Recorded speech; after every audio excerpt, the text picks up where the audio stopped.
ಶ್ರೀ ಅಂಬಾ ಆರೂಢ ಶಿವಯೋಗಿ ಕೃಪಾ ಶ್ರೀ ಗುರು ಶಿವಯೋಗಿ ಶಿಷ್ಯ ಪರಂಪರೆ ನಡೆದು ಬಂದ ದಾರಿ. ಭಾರತ ದೇಶದ ಕನ್ನಡ ನಾಡಿನ ಸಾಧು ಸಂತರು ಪಾದ ಇಟ್ಟ ಪುಣ್ಯ ನೆಲ. ಬೆಳಗಾವಿ ಜಿಲ್ಲೆ ರಾಮದುರ್ಗ ತಾಲೂಕಿನ ಪರಮ ಪುಣ್ಯ ಕುಳ್ಳೂರ ಗ್ರಾಮದ ಶ್ರೀ ಶಿವಯೋಗೀಶ್ವರರು ಶಿಷ್ಯ ಪರಂಪರೆ ನಡೆಸಿಕೊಂಡು ಬಂದ ಮಾರ್ಗ. ಬೆಳಗಾವಿ ಜಿಲ್ಲೆ ಸವದತ್ತಿ ತಾಲೂಕಿನ ದಕ್ಷಿಣ ಕಾಶಿ ಎಂದು ಹೆಸರುವಾಸಿಯಾಗಿರುವ ಕಣ್ಮನ ಸೆಳೆಯುವ ಸೃಷ್ಟಿ ಶ್ರೀದೇವಿ ಕೈಮಾಡಿ ಕರೆಯುವ ಜಮದಗ್ನಿಯ ಶಾಪ ಹೊತ್ತ ರೇಣುಕ ಎಲ್ಲಮ್ಮಳು ಪವಿತ್ರವಾದ ಪುಣ್ಯಸ್ಥಳ ಹಾಗೂ ಶಿವಪಾರ್ವತಿ ವಿವಾಹ ಮಾಡಿಕೊಂಡು ಭೂ ಕೈಲಾಸ ಅದುವೇ ಸ್ವಗಲ ಶಿವಯೋಗಿ ಜನಿಸಿ ಬಂದ ಕ್ಷೇತ್ರ. ಅದೇ ಗ್ರಾಮದ ಶ್ರೀ ಸೋಮೇಶ್ವರರ ಅರ್ಚಕರಾದ ಜಂಗಮ ಮನೆತನದ ಸಿದ್ದಯ್ಯ ಪಾರ್ವತಿ ಪುಣ್ಯಗರ್ಭದಿ ಕ್ರಿಸ್ತಕ್ಕೆ 1826ರಲ್ಲಿ ಜನಿಸಿ ಬಂದಿರುವ ಶ್ರೀ ಶಿವಯೋಗಿಗಳು ಕಾಶಿಯಿಂದ ಓರ್ವ ವಿಶ್ವೇಶ ದೇಶಕರೆಂಬ ಸನ್ಯಾಸಿಗಳು ಸೊಗಲ ಕ್ಷೇತ್ರಕ್ಕೆ ಆಗಮಿಸಿದರು. ಮುಂದೆ ಶಿವಯೋಗಿಗಳವರ ಸೇವೆ ಮಾಡಿ ಶಿಷ್ಯತ್ವ ಹೊಂದಿದರು. ಮುಂದೆ ಗುರು ಮತ್ತು ತಂದೆ ತಾಯಿಗಳ ಆಜ್ಞೆದಂತೆ ಮದುವೆಯಾದರು. ಒಂದು ಮಗು ಆದ ನಂತರ ಎಳ್ಳಷ್ಟು ಸುಖಕ್ಕೆ ಸಾಗರದಷ್ಟು ದುಃಖ ನೋಡ ಎಂಬಂತೆ ಈ ಭವ ಬಂಧನವನ್ನು ಕಡೆದು ವಿಷಮ ಸಂಸಾರವಿದನು ಕಣಸೆಂದು ತಿಳಿದು ಮನೆಯನ್ನು ತೊರೆದು ದೇಶ ಸಂಚಾರಗೈಯುತ್ತಾ ಮರಳಿ ಸೊಗಲ ಕ್ಷೇತ್ರಕ್ಕೆ ಬಂದು ಸೂಜಿಗಲ್ಲಿನ ಮೇಲೆ 12 ವರ್ಷ ಸೂರ್ಯ ತಪಸ್ಸು ಮಾಡಲು ಕುಳಿತರು. ಇತ್ತ ರಾಮದುರ್ಗ ತಾಲೂಕಿನ ಸಾಲಹಳ್ಳಿ ಬೂದನೂರು ಗ್ರಾಮದ ಗಿರಿಯಪ್ಪ ಮತ್ತು ಮಲ್ಲಪ್ಪರೆಂಬ ಶರಣರು ಹುಬ್ಬಳ್ಳಿ ಶ್ರೀ ಸಿದ್ಧಾರೂಢರ ಮಠಕ್ಕೆ ಹೋಗಿ ಅಲ್ಲಿ ಸೇವೆಯಲ್ಲಿ ಪಾಲ್ಗೊಂಡರು. ಇವರ ಸೇವೆಯನ್ನು ಕಂಡು ಶ್ರೀ ಸಿದ್ಧಾರೂಢರು ಅಲ್ಲಿಯೇ ಬಂದು ಅವರನ್ನು ಪ್ರಶ್ನಿಸುತ್ತಾರೆ. ನೀವು ಯಾವ ಕಾರ್ಯ ನಿಮಿತ್ತವಾಗಿ ಇಲ್ಲಿ ಬಂದಿದ್ದೀರಿ ಎಂದು ಕೇಳಿದ್ದಕ್ಕೆ ಅದಕ್ಕೆ ಅವರು ಹೇಳುತ್ತಾರೆ, ಹೇ ಗುರುವೇ, ನಮ್ಮ ಭಾಗಕ್ಕೆ ಗುರುಗಳು ಇಲ್ಲ. ನಮ್ಮ ಭಾಗಕ್ಕೆ ಒಬ್ಬ ಗುರುವರನ್ನು ಕಳಿಸಿಕೊಟ್ಟು ಪುಣ್ಯ ಕಟ್ಟಿಕೊಳ್ಳಿರಿ ಎಂದು ವಿನಂತಿಸಿಕೊಂಡರು. ಅವಾಗ ತಮ್ಮ ಜ್ಞಾನ ದೃಷ್ಟಿಯಿಂದ ತಿಳಿದು ಇಲ್ಲಿಗೇಕೆ ಇಷ್ಟು ದೂರ ಬಂದಿರಿ? ಅಲ್ಲೇ ನಿಮ್ಮ ಭಾಗಕ್ಕೆ ಸೊಗಲ ಕ್ಷೇತ್ರದ ಸೂಜಿಗಲ್ಲಿನ ಮೇಲೆ ಒಬ್ಬ ಯೋಗಿ ತಪಸ್ಸು ಮಾಡುತ್ತಿದ್ದಾನೆ. ಅಲ್ಲಿ ಹುಲಿ ಮತ್ತು ಸರ್ಪಗಾವಲ ಇರುತ್ತದೆ. ಎಚ್ಚರದಿಂದ ಹೋಗಿ ನಿಮ್ಮ ಭಾಗಕ್ಕೆ ಕರೆದುಕೊಂಡು ಹೋಗಿರಿ ಎಂದು ಹೇಳಿದರು. ಅವರ ಮಾತಿನಂತೆ ಅನೇಕ ಶರಣರು ಶಿಷ್ಯರು ಕೂಡಿಕೊಂಡು ಸೊಗಲ ಕ್ಷೇತ್ರದ ಸೂಜಿಗಲ್ಲಿಗೆ ಬಂದು ನೋಡಲು ಸರ್ಪ ಮತ್ತು ಹುಲಿಯ ಕಾವಲೆ ಇತ್ತು. ಕಲ್ಲಿಗೆ ಅಂಟಿರುವ ಯೋಗಿಯ ದೇಹವನ್ನು ನೋಡಿ ಎಣ್ಣೆ ಬೆಣ್ಣೆ ಹಚ್ಚಿ ತೆಗೆದುಕೊಂಡು 1862ರಲ್ಲಿ ಕುಳ್ಳೂರು ಗ್ರಾಮಕ್ಕೆ ಕರೆತಂದರು. ಮೂಲ ಸ್ಥಳವಾದ ದಿಗಂಬರೇಶ್ವರ ಮಠದಲ್ಲಿ ಶಿವಯೋಗಿಗಳು ಉಳಿದುಕೊಂಡರು. ಅದರಂತೆ ಶಿವಯೋಗಿಗಳು ಹಳ್ಳಿ ಹಳ್ಳಿಗೆ ಸಂಚರಿಸುತ್ತಾ ಭಕ್ತರನ್ನು ಉದ್ಧರಿಸುತ್ತಾ ಬಾಗಲಕೋಟೆ ತಾಲೂಕಿನ ಎಡಹಳ್ಳಿ ಗ್ರಾಮದಲ್ಲಿ ಶ್ರೀ ಶಿವಯೋಗೀಶ್ವರರು ಮತ್ತು ನಾಗಲಿಂಗೇಶ್ವರರು ಭೇಟಿಯಾದರು. ಬೀಳಿಗೆ ತಾಲೂಕಿನ ಬೂದಿಹಾಳದಲ್ಲಿ ಭಕ್ತರಿಗೆ ಒಲಿದು ಪಾದುಕಿಗಳನ್ನು ಕೊಟ್ಟು ಆಶೀರ್ವದಿಸಿದರು. ನಂತರ ಕುಳ್ಳೂರು ಗ್ರಾಮದ ಓರ್ವ ಹೆಣ್ಣು ಮಗಳನ್ನು ಇಂಚಲ ಗ್ರಾಮಕ್ಕೆ ಕೊಟ್ಟಿದ್ದರು. ಆ ಮಣಿತನದ ನಿಮಿತ್ತವಾಗಿ ಶಿವಯೋಗಿಗಳು 1867ರಲ್ಲಿ ಇಂಚಲ ಗ್ರಾಮಕ್ಕೆ ಬಂದರು. ಅಲ್ಲಿಯ ಭಕ್ತರ ಭಕ್ತಿಗೆ ಒಲಿದು ಭಕ್ತರ ಇಚ್ಛೆಯ ಮೇರೆಗೆ ಮಠವನ್ನು ಸ್ಥಾಪಿಸಿದರು. ಭಕ್ತ ಸಮೂಹಕ್ಕೆ ಆಶೀರ್ವದಿಸುತ್ತಾ ಬಂದರು. ಮುಂದೊಂದು ದಿನ ರಾಮದುರ್ಗ ತಾಲೂಕಿನ ಗುತ್ತಿಗೋಳಿ ಹೊಸಕೋಟೆ ಎಂಬ ಗ್ರಾಮದ ಬಳಿಗಾರ ಮಣಿತನದ ಶಿವಭಕ್ತಿಯುಕ್ತರಾದ ನಾಗಪ್ಪ ವೀರಮ್ಮರೆಂಬ ದಂಪತಿಗಳು ಪುಣ್ಯ ಉದರದಲ್ಲಿ 1870ರಲ್ಲಿ ಶುಭ ದಿನ ಶುಭ ವೇಳೆಯಲ್ಲಿ ಗಂಡು ಮಗುವಿಗೆ ಜನ್ಮ ಕೊಟ್ಟರು. ಆ ಮಗುವೆ ಮುಂದೆ ಬಾಲಕ ರೇವಯ್ಯನಾದ. ಒಮ್ಮೆ ನಾಗಪ್ಪ ವೀರಮ್ಮರು ವ್ಯಾಪಾರಕ್ಕೆಂದು ಇಂಚಲ ಗ್ರಾಮಕ್ಕೆ ಹೋಗಿದ್ದರು.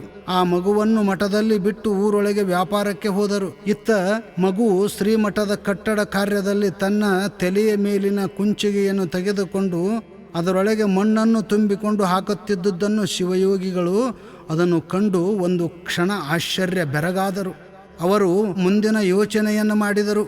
ಮುಂದಿನ ಇಂಚಲ ಮತ್ತು ಕುಳ್ಳೂರ ಮಠ ಉತ್ತರಾಧಿಕಾರಿ ಇವನೇ ಆಗುತ್ತಾನೆಂದು ನಿಶ್ಚಯಿಸಿದರು. ಅದರಂತೆ ಮುಂದೆ 1877ರಲ್ಲಿ ತಂದೆ ತಾಯಿ ಕುಳ್ಳೂರಿನ ಕಲ್ಮಠಕ್ಕೆ ಬಂದು ಆತನನ್ನು ಶಿವಯೋಗಿಗಳಿಗೆ ಒಪ್ಪಿಸಿದರು. ನಂತರ ಮಗು ರೇವಣ್ಣನಿಗೆ ಶಾಸ್ತ್ರ ಸಂಸ್ಕಾರಾದಿಗಳನ್ನು ಉಪದೇಶ ಮಾಡಿ ಪ್ರಬುದ್ಧರನ್ನಾಗಿ ಮಾಡಿದರು. ಮುಂದೆ ಇಂಚಲ ಮಠಕ್ಕೆ ಶಿವಯೋಗಿಗಳವರ ಮಗನಾದ ಸೋಮಯ್ಯನವರು ಮತ್ತು ಶಿಷ್ಯನಾದ ರೇವಯ್ಯಪ್ಪನವರು ಶ್ರೀಮಠದ ಸೇವಾದಿಗಳನ್ನು ಮಾಡುತ್ತಿದ್ದರು. ನಂತರ ಗ್ರಾಮದ ಪ್ರಮುಖರಲ್ಲಿ ಗೊಂದಲವಾಯಿತು. ಯಾಕೆಂದರೆ ಶ್ರೀಮಠಕ್ಕೆ ಯಾರನ್ನು ಉತ್ತರಾಧಿಕಾರಿ ಮಾಡಬೇಕೆಂದು ಯೋಚನೆ ಆಯಿತು. ಒಂದಿಷ್ಟು ಜನರು ರೇವಯ್ಯನವರನ್ನೇ ಮಾಡಬೇಕೆಂದು, ಒಂದಿಷ್ಟು ಜನ ಸೋಮಯ್ಯನವರನ್ನೇ ಮಾಡಬೇಕೆಂದು ವಿಚಾರವನ್ನು ಮಾಡಿದರು. ಈ ವಿಚಾರವನ್ನು ಶಿವಯೋಗಿಗಳು ವ್ಯಕ್ತಪಡಿಸಬೇಕೆಂದು ಭಕ್ತರು ಮೌನವಾದರು. ನಂತರ ಶಿವಯೋಗಿಗಳು ಈರ್ವರ ಭಕ್ತಿಯನ್ನು ಪರೀಕ್ಷಿಸಿ ನಿರ್ಧಾರಕ್ಕೆ ಬಂದರು. ರೇವಯ್ಯನವರೇ ಉಭಯ ಮಠಗಳಿಗೆ ಅಧಿಕಾರಿ ಎಂದು, ನಂತರ ಸೋಮಯ್ಯನವರನ್ನು ನೀವು 12 ವರ್ಷ ಸಂಚಾರ ಮಾಡಲು ಆಶೀರ್ವದಿಸಿದರು. ಮುಂದೆ ಶಿವಯೋಗಿಗಳು ಉಭಯ ಮಠಗಳ ಜವಾಬ್ದಾರಿಯನ್ನು ರೇವಯ್ಯನವರಿಗೆ ವಹಿಸಿಕೊಟ್ಟು ಕೆಲವು ದಿನಗಳ ನಂತರ ಕುಳ್ಳೂರು ಕಲ್ಮಠದಲ್ಲಿ ಹೇಳಿದ ವಚನವಿದು: ಮಗು, ನಾನು ಇನ್ನು ಈ ದೇಹವನ್ನು ಬಿಡುತ್ತೇನೆ ಎಂದರು. ಆವಾಗ ಮಗು ರೇವಣ್ಣನು ಅಳುತ್ತಾ ಕೇಳುತ್ತಾನೆ: ಅಪ್ಪ ಶಿವಯೋಗಿ, ನೀವು ನನ್ನನ್ನು ಬಿಟ್ಟು ಹೋಗದಿರು. ನಾನು ನಿಮ್ಮನ್ನು ಬಿಟ್ಟು ಹೇಗೆ ಇರಲು ಸಾಧ್ಯವಿಲ್ಲ. ನೀವು ನಮಗಾಗಿ ಮತ್ತೊಮ್ಮೆ ಬರಬೇಕು. ಮಗು, ಇದು ಶಾಸ್ತ್ರಕ್ಕೆ ವಿರುದ್ಧವಾಗುತ್ತದೆ, ಬೇಡ ಮಗು ಎಂದರು. ಗುರುವೇ, ನನಗಾಗಿ ಬರದಿದ್ದರೂ ಭಕ್ತರಿಗಾಗಿ ಮತ್ತೊಮ್ಮೆ ಈ ಭೂಮಿಗೆ ಅವತರಿಸಬೇಕು. ಆವಾಗ ಗುರುಗಳು: ಆಗಲಿ ಮಗು, ಭಕ್ತರಿಗಾಗಿ ಶಿಷ್ಯನ ವಾಗ್ದಾನದಂತೆ ನಾನು ಮರಳಿ ಭೂಮಿಗೆ ಅವತರಿಸುತ್ತೇನೆ. ಕೆಲವು ವರ್ಷಗಳ ನಂತರ ಸೊಗಲ ಅಜ್ಜನ ಜಾತ್ರೆಯಲ್ಲಿ ದಕ್ಷಿಣ ದಿಕ್ಕಿನಿಂದ ಒಬ್ಬ ಜಂಗಮನು ಬರುತ್ತಾನೆ. ಅವನೇ ನಾನೆಂದು ತಿಳಿದು ಅವನನ್ನು ನಿಮ್ಮ ಮಠಕ್ಕೆ ಕರೆತನ್ನಿ ಎಂದು ಹೇಳಿ 1916ರಲ್ಲಿ ಬ್ರಹ್ಮಲೀನರಾದರು. ನಂತರ ಶ್ರೀ ರೇವಯ್ಯಪ್ಪಗಳ ದಾಸೋಹ ಮೂರ್ತಿಯಾಗಿ ಕಾಲ ಕಳೆದಂತೆ ಶಿವಯೋಗಿಯ ಪ್ರತಿರೂಪವಾಗಿರುವ ಶ್ರೀ ಸಿದ್ದರಾಮೇಶ್ವರರು ಇವರು ಧಾರವಾಡ ಜಿಲ್ಲಾ ಸಿರಹಟ್ಟಿ ತಾಲೂಕು ಇಟಗಿ ಹೆಬ್ಬಾಳ ಗ್ರಾಮದ ಸಂಗಯ್ಯ ವೀರಮ್ಮರೆಂಬ ಜಂಗಮ ದಂಪತಿಗಳ ಉದರದಲ್ಲಿ 1907ರಲ್ಲಿ ಜನಿಸಿ ಬಂದರು. ಬಾಲ್ಯದಲ್ಲಿ ಜ್ಞಾನದ ಹಸಿವಿಗಾಗಿ ಗ್ರಹವನ್ನು ತೊರೆದು ಸಿರಹಟ್ಟಿ ಫಕೀರೀಶ್ವರರ ಹಾಗೂ ಹುಬ್ಬಳ್ಳಿಯ ಶ್ರೀ ಸಿದ್ಧಾರೂಢರ ದರ್ಶನ ಪಡೆದುಕೊಂಡು ಹೂಲಿಯ ಶ್ರೀ ಸಂಗಮೇಶ್ವರರ ಪೂಜದ ಮರಿಯಾಗಿ ಉಳಿದುಕೊಂಡರು.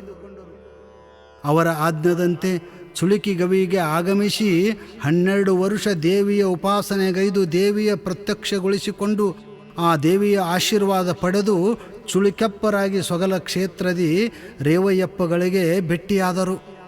ಅಂದು ಶಿವಯೋಗಿಗಳ ಹೇಳಿದಂತೆ ಇಂದು ಸಿದ್ದರಾಮ ಶಿವಯೋಗಿಗಳನ್ನು ಕಂಡು ಇವರು ಅವರಿಗೆ ಸಾಷ್ಟಾಂಗ ನಮಸ್ಕಾರ ಹಾಕುತ್ತಾ ಶಿವಯೋಗಿಗಳು ನೀವೆಂದು ಭಾವಿಸಿದರು. ಇವರ ಶಿವಯೋಗಿ ಎಂದು ಅವರು ಭಾವಿಸಿದರು, ಇವರು ಶಿವಯೋಗಿ ಎಂದು ಅವರು ಭಾವಿಸಿದರು. ಒಬ್ಬರಿಗೊಬ್ಬರು ಆಲಿಂಗನ ಮಾಡಿಕೊಂಡು ಮುಂದೆ ಉಭಯ ಶ್ರೀಗಳು ಜೊತೆಗೂಡಿ ಕುಳ್ಳೂರ ಇಂಚಲ ಮಠಕ್ಕೆ ಬಂದರು. ಉಭಯ ಶ್ರೀಗಳು ಕೂಡಿ ಹಳ್ಳಿಗೆ ಸಂಚರಿಸಿ ದಾಸೋಗಕ್ಕಾಗಿ ಭಿಕ್ಷಾ ಮಾಡಿಕೊಂಡು ಬಂದು ಭಕ್ತರಿಗೆ ನಿರಂತರವಾಗಿ ಅಂಬಲಿ ಪ್ರಸಾದ ದಾಸೋಹ ಮಾಡುತ್ತಿದ್ದರು. ಶ್ರೀ ಸಿದ್ದರಾಮ ಶಿವಯೋಗೀಶ್ವರರು ಮತ್ತು ರೇವಯ್ಯಪ್ಪಗಳು ನೇತೃತ್ವದಲ್ಲಿ ಕಾದರಹಳ್ಳಿಯಲ್ಲಿ ಅದೃಶ್ಯಪ್ಪನವರ ಕಲ್ಲಿನ ಮಠವನ್ನು ಸ್ಥಾಪಿಸಿದರು. ತದನಂತರ ಬಾಗಲಕೋಟೆ ತಾಲೂಕಿನ ಎಡಹಳ್ಳಿಯಲ್ಲಿ ನಾಗಲಿಂಗಜ್ಜನ ಮತ್ತು ಶಿವಯೋಗಿ ಭೇಟಿಯಾದ ಸ್ಥಳದಲ್ಲಿ ಅಜಾತ ನಾಗಲಿಂಗೇಶ್ವರ ಮಠವನ್ನು ರೇವಯ್ಯಪ್ಪಗಳ ಸಾನ್ನಿಧ್ಯದಲ್ಲಿ ಕಲ್ಮಠ ಕಟ್ಟಿಸಿದರು. ಬೈಲಹೊಂಗಲ ತಾಲೂಕು ನೇಸರಿಗೆ ಮಲ್ಲಾಪುರದಲ್ಲಿ ಶ್ರೀ ಗಾಳೇಶ್ವರ ಮಠವನ್ನು ಸ್ಥಾಪಿಸಿ ರಾಮದುರ್ಗ ತಾಲೂಕು ಒಬಳಾಪುರ ಗ್ರಾಮದಲ್ಲಿ ರೇವೈ ಶಿವಯೋಗಿಗಳ ಕಲ್ಲಿನ ಮಠ ಮಾಡಿ ಇನ್ನೂ ಅನೇಕ ಗ್ರಾಮಗಳಲ್ಲಿ ಸಿದ್ದರಾಮ ಶಿವಯೋಗಿಗಳ ಮಠವನ್ನು ಸ್ಥಾಪಿಸಿದರು. ಶ್ರೀ ರೇವಯ್ಯಪ್ಪಗಳ ಮತ್ತು ಭೂಮಿರಾಜರು ಸಿದ್ದರಾಮ ಶಿವಯೋಗೀಶ್ವರರ ಜೊತೆ ಒಡನಾಡಿದ ಪೂಜ್ಯರು ಅಂಕಲಿ ಮಠದ ಬಸವರಾಜರು, ಶ್ರೀ ಅವಧೂತ ಗಾಳೇಶ್ವರರು, ನಿರ್ವಾಣಪ್ಪನವರು ಇನ್ನೂ ಅನೇಕ ಮಹಾತ್ಮರು ಒಂದುಗೂಡಿ ಸ್ಥಳ ಕುಳ್ಳೂರ ಕಲ್ಮಠ.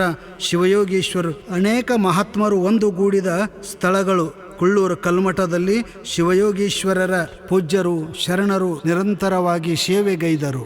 ವಿಶೇಷವಾದ ಹುಲಕುಂದದ ವೀರಯ್ಯನವರು ಮತ್ತು ಬಸವಂತಯ್ಯನವರು ಹಲವಾರು ಪೂಜ್ಯರು ಸೇವೆಗೈದರು.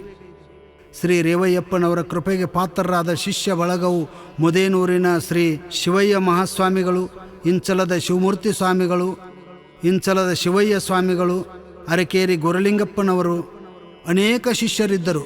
ಮುಂದೆ ರೇವಯ್ಯ ಮಹಾಸ್ವಾಮಿಗಳು ಇಂಚಲ ಮಠವನ್ನು ಮತ್ತು ಅನೇಕ ಮಠಗಳನ್ನು ಮತ್ತು ಭಕ್ತರ ಉದ್ಧಾರ ಕಾರ್ಯಗಳನ್ನು ಶ್ರೀ ಸಿದ್ದರಾಮ ಶಿವಯೋಗಿಗಳಿಗೆ ವಹಿಸಿಕೊಟ್ಟರು. ತದನಂತರ ಕುಳ್ಳೂರ ಶ್ರೀಮಠವು ರಾಮದುರ್ಗ ತಾಲೂಕಿನ ಮುದೇನೂರಿನ ಜಂಗಮ ಮಣಿತನದ ಈರಯ್ಯ ವೀರಮ್ಮರೆಂಬ ಪುಣ್ಯ ದಂಪತಿಗಳ ಗರ್ಭದಲ್ಲಿ ಜನಿಸಿ ಬಂದಿರುವ ಶ್ರೀ ಶಿವಯ್ಯ ಸ್ವಾಮಿಗಳಿಗೆ ವಹಿಸಿಕೊಟ್ಟರು. ನಂತರ ಇಂಚಲ ಮಠಕ್ಕೆ ತೆರಳಿದರು. ಕೆಲವು ದಿನಗಳ ನಂತರ ರೇವಯ್ಯಪ್ಪನವರು 1955ರಲ್ಲಿ ಬ್ರಹ್ಮಲೀನರಾದರು. ಕೆಲವು ದಿನಗಳ ನಂತರ ಶ್ರೀ ಸಿದ್ದರಾಮೇಶ್ವರರು ಇಂಚಲ ಮಠದಲ್ಲಿ ಅಪ್ಪಗಳ ಜೊತೆ ಭಕ್ತರು ಕೂಡಿ ಕುಳಿತಾಗ ಅಪ್ಪನವರಿಗೆ ಪ್ರಶ್ನೆ ಮಾಡುತ್ತಾರೆ. ಅಪ್ಪ, ಶ್ರೀಮಠಕ್ಕೆ ಎಂಥ ಉತ್ತರಾಧಿಕಾರಿ ಬರುತ್ತಾನೆ ಎಂದು ಕೇಳಿದರು. ಅದಕ್ಕೆ ಶ್ರೀಗಳು ಹೀಗೆ ಉತ್ತರ ಕೊಟ್ಟರು: ನಮ್ಮ ಶ್ರೀಮಠಕ್ಕೆ ಪಾರಿವಾಳದಂತೆ ಆಕಾಶದಲ್ಲಿ ಅಧ್ಯಾತ್ಮ ಪ್ರಚಾರ ಮಾಡುವಂಥ ಮರಿ ಬರುತ್ತದೆ ಎಂದು ಹೇಳಿದರು. ಅದರಂತೆ ಮುಂದೆ ಬೈಲಹೊಂಗಲ ತಾಲೂಕಿನ ಬಾವಿಹಾಳ ಗ್ರಾಮದ ಬಸವಣ್ಣಪ್ಪ ಗಂಗಮ್ಮರೆಂಬ ಪುಣ್ಯ ಗರ್ಭದಲ್ಲಿ 20/1/1940 ಭುವಿ ಜನರ ಉದ್ಧಾರಕ್ಕೆಂದು ಇಳೆಗೆ ಅವತರಿಸಿದ ಇವರೇ ನಮ್ಮ ಶ್ರೀ ಸದ್ಗುರು ಶಿವಾನಂದ ಭಾರತಿ ಅಪ್ಪಗಳು. ಇವರ ವಿದ್ಯಾ ಪಾಂಡಿತ್ಯಾದಿಗಳನ್ನು ಕಂಡು ಮತ್ತು ಮುಂದಿನ ಭವಿಷ್ಯಾದಿಗಳನ್ನು ತಿಳಿದುಕೊಂಡು ಇಂಚಲ ಶ್ರೀಮಠಕ್ಕೆ ಕರೆತಂದು ಪಟ್ಟಾಭಿಷೇಕ ಮಾಡಿ ಶಿವಾನಂದ ಭಾರತಿವೆಂಬ ನಾಮ ಕೊಟ್ಟರು. ನಂತರ 1971ರಲ್ಲಿ ಪ್ರಪ್ರಥಮವಾಗಿ ಅಖಿಲ ಭಾರತ ವೇದಾಂತ ಪರಿಷತ್ತು ಮಾಡಿದರು. ನಂತರ ಶ್ರೀ ಶಿವಾನಂದ ಭಾರತಿ ಅಪ್ಪವರು ಇಂಚಲ ಮಠದ ಅನೇಕ ಗ್ರಾಮಗಳಲ್ಲಿ ಶಿಕ್ಷಣ ಮತ್ತು ವೈದ್ಯಕೀಯ ಸಂಸ್ಥೆಗಳನ್ನು ತೆರೆದು ಬಡ ಜನರಿಗೆ ಮಹದುಪಕಾರವನ್ನು ಮಾಡುತ್ತಿರುವರು. ನಂತರ ಶ್ರೀ ಸಿದ್ದರಾಮೇಶ್ವರರು ಹಳ್ಳಿಗೆ ಸಂಚರಿಸಿ ಚುಳುಕಿ, ಅಂಕಲಿ ಮಠ, ತಲೆಕಟ್ನಾಳ್, ಕುಳ್ಳೂರು, ಎಡಹಳ್ಳಿ, ಬೂದಿಹಾಳ, ತುಂಬರಮಟ್ಟಿ, ಭಾಗೋಜಿಕೊಪ್ಪ, ಲೋಕಾಪುರ್, ಹೆಬ್ಬಾಳ, ಮುದ್ದಾಪುರ್, ಜಂಬಿಗಿ, ಇಂಗಳಗಿ, ಯರಗಣವಿ, ದೇವನಾಳ, ಕೇಕೆಕೊಪ್ಪ ಹಾಗೂ ಧಾರವಾಡ ಜಿಲ್ಲಾ, ಬೆಳಗಾವಿ ಜಿಲ್ಲಾ, ಬಾಗಲಕೋಟೆ ಜಿಲ್ಲಾ ಅನೇಕ ಗ್ರಾಮಗಳಿಗೆ ಸಂಚರಿಸಿ ಭಕ್ತರಿಗೆ ದರ್ಶನ ಆಶೀರ್ವಾದ ನೀಡಿ ಮತ್ತೆ ಎಡಹಳ್ಳಿ ಶ್ರೀ ಅಜಾತ ನಾಗಲಿಂಗೇಶ್ವರರ ಗುರುಮಠದಲ್ಲಿ ಎಲ್ಲ ಭಕ್ತರನ್ನು ಕರೆಸಿ, ನಾನು ದೇಹವನ್ನು ಬಿಡುತ್ತೇನೆ, ದುಃಖಿಸುವ ಭಕ್ತರಿಗೆ ಹೀಗೆ ಹೇಳಿದರು: ನೀವು ಇನ್ನ ಮೇಲೆ ಚಿಂತೆ ಮಾಡಬೇಡಿರಿ, ಈ ದೇಹವು ಎಲ್ಲೇ ಇದ್ದರೂ ನನ್ನ ಆತ್ಮ ಇಲ್ಲೇ ಇರುತ್ತದೆ ಎಂದು ಹೇಳಿ ಕಿರೀಟ ಮಹಾಪೂಜೆ ಮಾಡಿಸಿಕೊಂಡರು. ಮರುದಿನ ಮಲ್ಲಾಪುರಕ್ಕೆ ತೆರಳಿ ವಿಶ್ರಾಂತಿ ಪಡೆದು ಶ್ರೀ ಶಿವಾನಂದ ಭಾರತಿ ಅಪ್ಪಗಳನ್ನು ಕರೆಸಿಕೊಂಡು ಇಂಚಲ ಶ್ರೀಮಠಕ್ಕೆ ಹೋದರು. ನಂತರ 1975ರಲ್ಲಿ ಬ್ರಹ್ಮಲೀನರಾದರು. ಇಂಚಲ ಶ್ರೀಮಠಕ್ಕೆ 4ನೇ ಪೀಠಾಧಿಪತಿಯಾಗಿ ಮಠದ ಎಲ್ಲ ಕಾರ್ಯಗಳನ್ನು ಮುಂದುವರಿಸುತ್ತಾ ಭಾರತೀಯಪ್ಪವರು ನಡೆದರು. ಎಡಹಳ್ಳಿಯ ಗ್ರಾಮದ ದಾನೈ ಮಾಸ್ತರರು ಮತ್ತು ಗ್ರಾಮ ಪ್ರಮುಖರು ಕೂಡಿಕೊಂಡು ವಿಚಾರಗಳನ್ನು ಮಾಡಿ ಹಿಂದೆ ಶ್ರೀ ಸಿದ್ದರಾಮೇಶ್ವರರು ದಾನೈ ಮಾಸ್ತರಿಗೆ ಹೇಳಿದಂತೆ ಇಂಚಲ ಗ್ರಾಮದ ವಣ್ಣೂರು ಮನೆತನದ ಶರಣರಾದ ಮಲ್ಲಪ್ಪ ಸಿದ್ದಮ್ಮರೆಂಬ ದಂಪತಿಗಳ ಉದರದಿಂದ ಜನಸಿ ಬಂದಿರುವ ಶಿವಪ್ಪ ಎಂಬ ನಾಮದಿಂದ ಇವರ ಗುರು ಆಶೀರ್ವಾದ ಪಡೆದು ಶಿವಯ್ಯ ಸ್ವಾಮಿಗಳಾದರು. ಶಿವಯ್ಯ ಸ್ವಾಮಿಗಳು ಎಡಹಳ್ಳಿಯ ಮಠಕ್ಕೆ ಕರೆದುಕೊಂಡು ಹೋಗಿರೆಂದು ಹೇಳಿದ್ದರು. ಅದರಂತೆ ಶ್ರೀ ಸಿದ್ದರಾಮೇಶ್ವರರು ಅಖಂಡವಾಗಿ 25 ವರ್ಷ ಪರ್ಯಂತರ ಸೇವೆ ಮಾಡಿರುವ ಶ್ರೀ ಶಿವಯ್ಯಪ್ಪಗೆ ತಮ್ಮ ಕೊರಳಲ್ಲಿ ಇರುವ ಗುಣಗಡಿಗೆ ಮತ್ತು ಸ್ವತಃ ಕೈಬರಹ ದೇವಿ ಪಾರಾಯಣ ಮತ್ತು ಜಪ ಮಾಲೆಯನ್ನು ಕೊಟ್ಟು ಆಶೀರ್ವದಿಸಿದರು. ಶ್ರೀ ಶಿವಯ್ಯ ಸ್ವಾಮಿಗಳು ಎಡಹಳ್ಳಿ ಮಠಕ್ಕೆ ಕರೆದುಕೊಂಡು ಬಂದರು. ನಂತರ ಎಲ್ಲ ಸುತ್ತಮುತ್ತಲಿನ ಗ್ರಾಮಗಳ ಭಕ್ತರನ್ನು ಕೂಡಿಕೊಂಡು ಮಠದ ಕಾರ್ಯಗಳನ್ನು ಆರಂಭಿಸಿದರು. ಶ್ರೀ ಸಿದ್ದರಾಮೇಶ್ವರ ಶಿಲಾಮೂರ್ತಿ ಮತ್ತು ರಥೋತ್ಸವ ಅನೇಕ ಕಟ್ಟಡಗಳನ್ನು ನಿರ್ಮಾಣಗೊಳಿಸಿದರು. ಇವರು ಎಲ್ಲ ಕಾರ್ಯಗಳಿಗೆ ಉತ್ತೇಜಿತರಾದರು. ಮುಂದೆ ಕುಳ್ಳೂರು ಕಲ್ಮಠದ ಪರಮ ಪೂಜ್ಯರಾದ ಶಿವಯ್ಯ ಮಹಾಸ್ವಾಮಿಗಳು ಮತ್ತು ಶಿವಮೂರ್ತಿ ಸ್ವಾಮಿಗಳು ಲಿಂಗೈಕ್ಯ ಹೊಂದಿದ ಬಳಿಕ ಕುಳ್ಳೂರಿನ ಸದ್ಭಕ್ತರು ಸೇರಿಕೊಂಡು ಎಡಹಳ್ಳಿಯ ಶಿವಯ್ಯ ಸ್ವಾಮಿಗಳನ್ನು ಶ್ರೀಮಠಕ್ಕೆ ಕರೆದುಕೊಂಡು ಬಂದರು. ಬಂದ ನಂತರ ಶ್ರೀಗಳು ಕುಳ್ಳೂರು ಮಠದಲ್ಲಿ ಅನೇಕ ಕಾರ್ಯಗಳನ್ನು ಮಾಡುತ್ತಾ ವೇದಾಂತ ಪರಿಷತ್ತನ್ನು ಪ್ರಾರಂಭಿಸಿದರು. ನಿರಂತರ ದಾಸೋಹ ನಡೆಸಿಕೊಂಡು ಬಂದರು ಮತ್ತು ರೇವಯ್ಯಪ್ಪಗಳ ಜನ್ಮಸ್ಥಳವಾದ ರಾಮದುರ್ಗ ತಾಲೂಕಿನ ಗುತ್ತಿಗೋಳಿ ಹೊಸಕೋಟಿ ಗ್ರಾಮದಲ್ಲಿ ರೇವೈ ಶಿವಯೋಗಿಗಳ ಮಠವನ್ನು ಸ್ಥಾಪಿಸಿ ಮತ್ತು ನೂತನ ರಥೋತ್ಸವ ಮಾಡಿಸಿ ಮತ್ತು ವೇದಾಂತ ಪರಿಷತ್ತನ್ನು ಪ್ರಾರಂಭಿಸಿದರು. ಅದರಂತೆ ರಾಮದುರ್ಗ ತಾಲೂಕಿನ ಉಬಳಾಪುರದಲ್ಲಿ ಶ್ರೀ ರೇವೈ ಶಿವಯೋಗಿಗಳ ಕಲ್ಮಠದಲ್ಲಿ ನೂತನವಾಗಿ ರಥವನ್ನು ನಿರ್ಮಾಣಗೊಳಿಸಿದರು. ಅದರಂತೆ ಬೆಳಗಾವಿ ತಾಲೂಕಿನ ಕೇಕೆಕೊಪ್ಪ ಎಂಬ ಗ್ರಾಮದಲ್ಲಿ ಶ್ರೀ ಶಿವಯೋಗೇಶ್ವರರ ಮಠವನ್ನು ಸ್ಥಾಪಿಸಿದರು.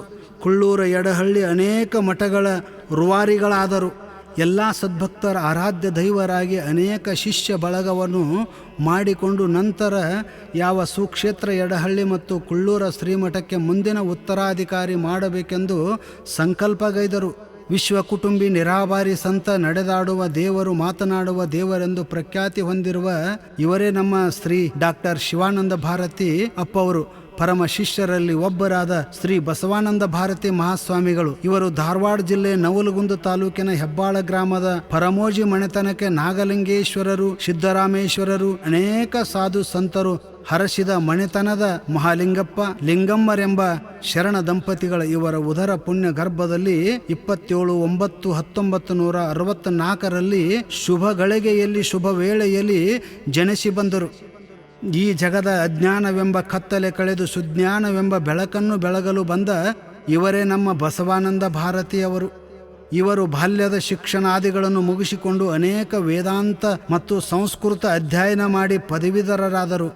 ಇವರನ್ನು ಮುಂದೆ ಶ್ರೀ ಶಿವಯ್ಯ ಮಹಾಸ್ವಾಮಿಗಳು ಹಾಗೂ ಭಕ್ತರು ಕೂಡಿಕೊಂಡು ಯಡಹಳ್ಳಿ ಶ್ರೀಮಠಕ್ಕೆ 2012ರಲ್ಲಿ ಪಟ್ಟಾಭಿಷೇಕ ಮಾಡಿದರು. ನಂತರ ಕುಳ್ಳೂರಿನ ಶ್ರೀ ಕಲ್ಮಠಕ್ಕೆ ಉತ್ತರಾಧಿಕಾರಿಯಾಗಿ ಮಾಡಿದರು.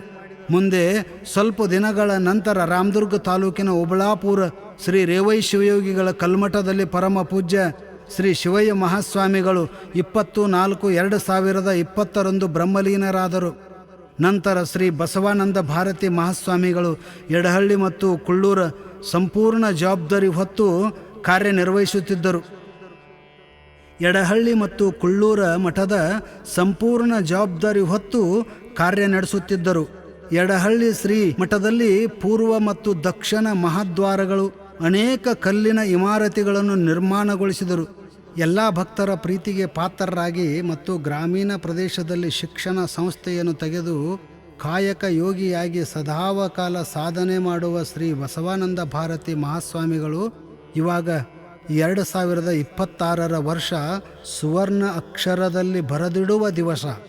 ಅದುವೇ ನೂತನವಾಗಿ ನಿರ್ಮಾಣಗೊಂಡಿರುವ ಮಹಾದ್ವಾರ ಹಾಗೂ ನೂತನ ರಥೋತ್ಸವ ಹಾಗೂ ಶ್ರೀ ಗುರು ಶಿವಯೋಗೀಶ್ವರರ 118ನೇ ಪುಣ್ಯರಾಧನೆ ಮತ್ತು ಶ್ರೀ ಗುರು ರೇವೈ ಶಿವಯೋಗಿಗಳ 150ನೇ ಜನ್ಮೋತ್ಸವ, ಶ್ರೀ ಸಿದ್ದರಾಮ ಶಿವಯೋಗೀಶ್ವರ 50ನೇ ಪುಣ್ಯರಾಧನೆ, ಸೊಗಲದ ಶ್ರೀ ಶಿವಯೋಗಿಗಳನ್ನು ಕುಳ್ಳೂರಿಗೆ ಕರೆತಂದ ಸಾಲಹಳ್ಳಿಯ ಬೂದನೂರಿನ ಗಿರಿಯಪ್ಪ ಮಲ್ಲಪ್ಪರೆಂಬ ಉಭಯ ಶರಣರ ಮೂರ್ತಿ ಪ್ರತಿಷ್ಠಾಪನೆ ಮತ್ತು ಶ್ರೀ ಶಿವಯ್ಯ ಮಹಾಸ್ವಾಮಿಗಳ 6ನೇ ಪುಣ್ಯರಾಧನೆ, ಶ್ರೀಗಳವರ 16ನೇ ವರ್ಷದ ಪಟ್ಟಾಭಿಷೇಕ ವಾರ್ಷಿಕೋತ್ಸವ, ಅವರ 60ನೇ ಜನ್ಮೋತ್ಸವ ಕಾರ್ಯಕ್ರಮ.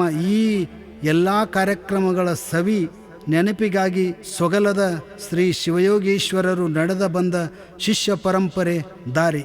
ಸಹಕಾರ ಶ್ರೀ ಬಸವಾನಂದ ಭಾರತಿ ಮಹಾಸ್ವಾಮಿಗಳು. ಪ್ರೇರಣೆ ಶ್ರೀಮಠದ ಸೇವಕರಾದ ಉಮೇಶ್ ಕುಳ್ಳೂರ್ ಕಲ್ಮಠ್. ಈ ಕಿರುಲೇಖನೆಯನ್ನು ಬರೆದವರು ಪರಮ ಪೂಜ್ಯ ಪ್ರಭುದೇವ್ ಮಹಾಸ್ವಾಮಿಗಳು ಕಲ್ಮಠ್, ಶ್ರೀ ಸಿದ್ಧಾರೂಢಾಶ್ರಮ ಕೊಟಬಾಗಿ, ಮುದ್ದಾಪುರ ತಾಲೂಕು, ಹುಕ್ಕೇರಿ ಜಿಲ್ಲಾ, ಬೆಳಗಾವಿ.